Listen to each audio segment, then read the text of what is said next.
Le mécanisme qui a été mis en place, le mécanisme permanent de suivi, permet de savoir où en est chaque État.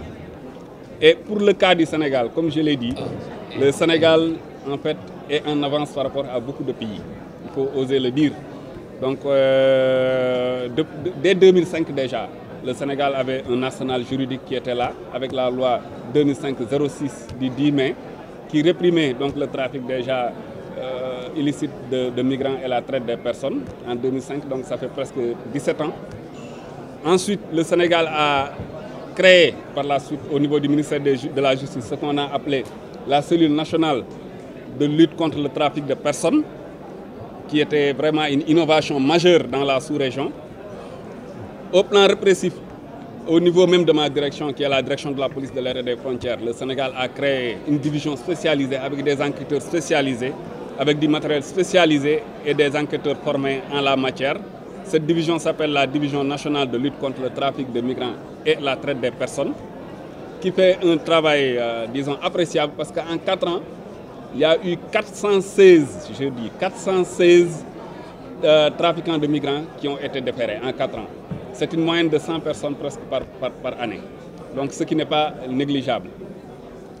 Et récemment, le président de la République a également décidé de créer au sein du ministère de l'Intérieur ce qu'on a appelé le comité interministériel de lutte contre l'immigration clandestine, qui regroupe aussi bien les acteurs étatiques que les acteurs non étatiques, pour prendre en compte toutes les dimensions de la lutte. Parce que la dimension n'est pas seulement répressive.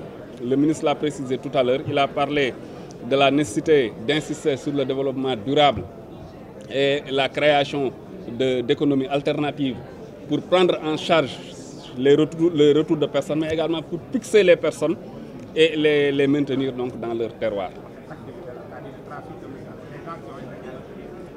Bon, de toute façon, ce qu'il faut savoir, c'est que le trafic de migrants, c'est une activité très lucrative. Je peux prendre, vous avez tous vu l'exemple de bateaux, en fait, disons de pirogues même, qui prennent jusqu'à 150 individus. Si chacun paie 800 000 francs, multipliez 150 par 800 000 par voyage. Vous organisez 2, 4, 3, 5 voyages. Mais c'est beaucoup d'argent. Donc, il y a un aspect économique qui est là. C'est pour cela que la division spécialisée, comme je l'ai dit, parce que je suis au fait des enquêtes, ne s'arrête pas seulement à la répression des trafiquants. On poursuit également la répression patrimoniale de ces gens-là. Et l'infraction de blanchiment peut être visée dans le cadre du trafic illicite de migrants ou de la traite des personnes. C'est ça qu'il faudra savoir. Il faut avoir cette vue globale. Et là, il faut vraiment des gens spécialisés pour prendre ça en charge. Donc il y a cet aspect-là qui fait que les gens en fait ne seront pas prêts d'abandonner. Mais nous aussi, heureusement, nous avons, comme j'ai dit, un arsenal juridique très répressif avec des sanctions qui peuvent aller de 5 ans à 10 ans de prison et de 1 million à 10 millions d'amendes, en plus des autres poursuites qui peuvent être entamées contre la personne. Les candidats, c'est des victimes généralement. Vous avez parlé tantôt de protection des victimes. Généralement, les candidats sont des victimes. Ils sont victimes du mythe de l'Eldorado européen.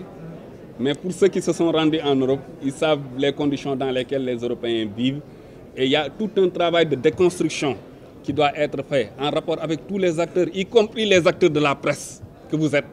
Donc pour déconstruire le discours et faire comprendre aux gens qu'on peut vivre dans son pays décemment et en tout cas travailler décemment et avoir ce qu'il faut pour vivre.